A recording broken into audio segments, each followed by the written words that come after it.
తిరుమల తిరుపతి దేవస్థానంలో పనిచేస్తున్నటువంటి కొందరు పేరులేమో రాముడు కృష్ణుడు అని ఉంటుంది, కానీ ఇంట్లో వ్యవహారాలు మాత్రం జీసస్కి సంబంధించినటువంటి ఆ ప్రవచనాలు కానీ ఆ ప్రార్థనలు కానీ చేస్తుంటారు. దాదాపు టీటీడీలో ఉన్నట్టు 22,000 మంది పనిచేసినటువంటి సిబ్బందిలో చాలా వరకు మతం మారని చెప్పి మాకు ఫిర్యాదులు వస్తున్నాయి. ఇప్పటికే కొందరిని తిరుమల తిరుపతి దేవస్థానం మేము గుర్తించాం.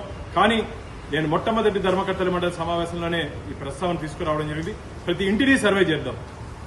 ఇంట్లో వెంకటేశ్వర స్వామి హిందూ చిత్రపటాలు కాకుండా, హిందూ దేవత చిత్రపటాలు కాకుండా అన్యమతానికి సంబంధించిన ఏదైనా చిత్రపటాలు ఉన్నా సరే, సాహిత్యం ఉన్నా సరే వెంటనే వారిని ఉద్యోగం నుంచి తొలగిస్తామని చెప్పి మొట్టమొదటి ధర్మకర్తల మండలి సమావేశంలోనే ఈ అంశాన్ని రేవత్తనడం జరిగింది. కాబట్టి దాదాపు 1000 పైచిలకు ఉంటారని చెప్పి మాకు అనుమానాలున్నాయి. కరుణాకర్ రెడ్డి గారు 2019 నుంచి 24 వరకు ఆంధ్రప్రదేశ్లో హిందూ వ్యతిరేక ప్రభుత్వం రాజ్యం ఏలింది. హిందూ దేవత విగ్రహాలు, పవిత్ర రథాలు, హిందూ దేవత గుళ్ళుపై దాడులు జరిగాయి.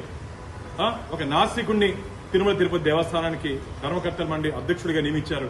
2019 నుంచి 24 వరకు టీటీడీ చరిత్రలో ఎప్పుడూ లేనట్టు విధంగా భారీ అవినీతికి టీటీడీని అడ్డం పెట్టుకుని చేసినటువంటి సందర్భాలు టీటీడీలో ఉన్నాయి.